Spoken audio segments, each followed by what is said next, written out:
রান্না শেয়ার করার জন্য আমি গোবিন্দভোগের খিচুড়ি বানাবো। গোবিন্দভোগ চালের এই যে চাল আমি জলে ভিজে রেখেছি। এখানে লাগবে আলু, বাঁধাকপি, কাঁচা লঙ্কা, রসুন, টমেটো, ফুলকপি আর পেঁয়াজ। আজকে কিন্তু পেঁয়াজ রসুন দিয়ে আমি গোবিন্দভোগ চালের খিচুড়ি বানাবো। কড়াইটা আমার গরম হয়ে গেছে। এখানে আমি সরিষার তেল দিয়ে দিচ্ছি। তেলটা আমার ভালো করে গরম হয়ে গেছে। এবার আমি ফুলকপি কেটে ধুয়ে রেখেছি, সেগুলো আমি ফুলকপিগুলো দিয়ে দেবো। আমার ফুলকপিটা লাল করে ভাজা হয়ে গেছে, এবার আমি তুলে নেব।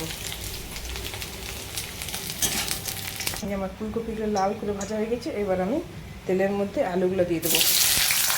এখানে গোবিন্দভোগ চালের খিচুড়ি বানাবার জন্য আমি এখানে মুগের ডাল দিয়ে দিয়েছি। শুধু মুগের ডালই লাগবে, কোনো অন্য ডাল লাগবে না গোবিন্দভোগ চালের খিচুড়ির জন্য। ফুলকপি ভাজা হয়ে গেছে, আলুটা ভেজে নিচ্ছি। আলুগুলো লাল লাল করে ভাজা হয়ে গেছে, আলুগুলো তুলে নিচ্ছি।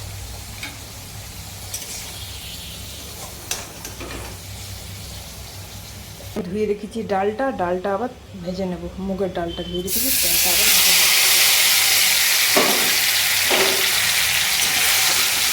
মুগের ডালটা হালকা করে ভেজে নিই। মুগের ডাল দিয়ে গোবিন্দভোগ চালের খিচুড়ি ভালো লাগে। তোমার সাথে তো আমি ডালি আর খিচুড়ি নিরামিষ শেয়ার করেছিলাম, এটা পেঁয়াজ রসুন দিয়ে গোবিন্দভোগ চালের খিচুড়ি শেয়ার করছি। গোবিন্দভোগ খিচুড়ির জন্য ডালটা আমি ভেজে নিয়েছি। মুগের ডালটা ভাজা হয়ে গেছে আমার। ভালো করে জলটা ফুটে গেছে, আমি মুগের ডালটা ভেজে দিয়ে দিলাম। এবার ফুলকপি আলুগুলো ভেজে রেখেছি, এগুলো আবার দিয়ে দিচ্ছি। এবার আমি হলুদ দিয়ে দিচ্ছি, রেখেছি চালটা। এবার আমি চালটাও দিয়ে দিচ্ছি এর মধ্যে।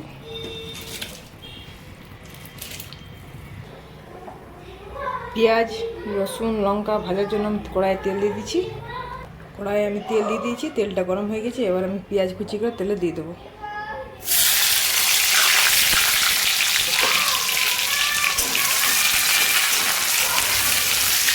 পেঁয়াজগুলো আমি হালকা করে ভেজে নেবো, তারপর টমেটো দিয়ে দেবো।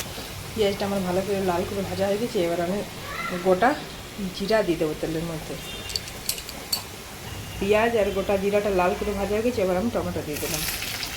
জারে জিরা দিয়ে দিচ্ছি,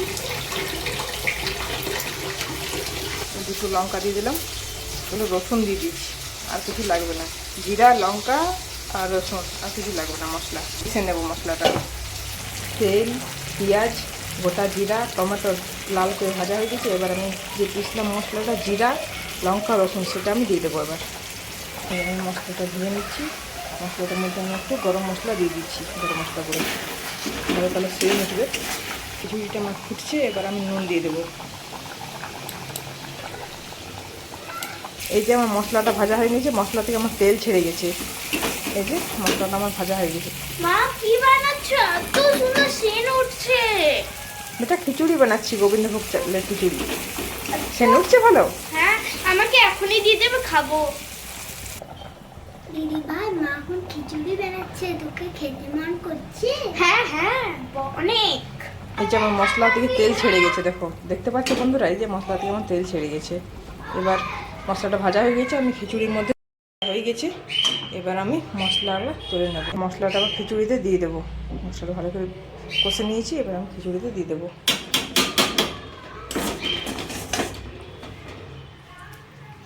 খিচুড়িতে দিয়ে আমি ভালো করে নেড়ে নেব। এই যে আমার খিচুড়িটা হয়ে গেছে। এই যে খিচুড়ি ধনেপাতা চাটনি আমার মেয়েকে দিয়ে দিচ্ছি। মেয়ে খাচ্ছে, মেয়ে খেয়ে বলবে কেমন হয়েছে।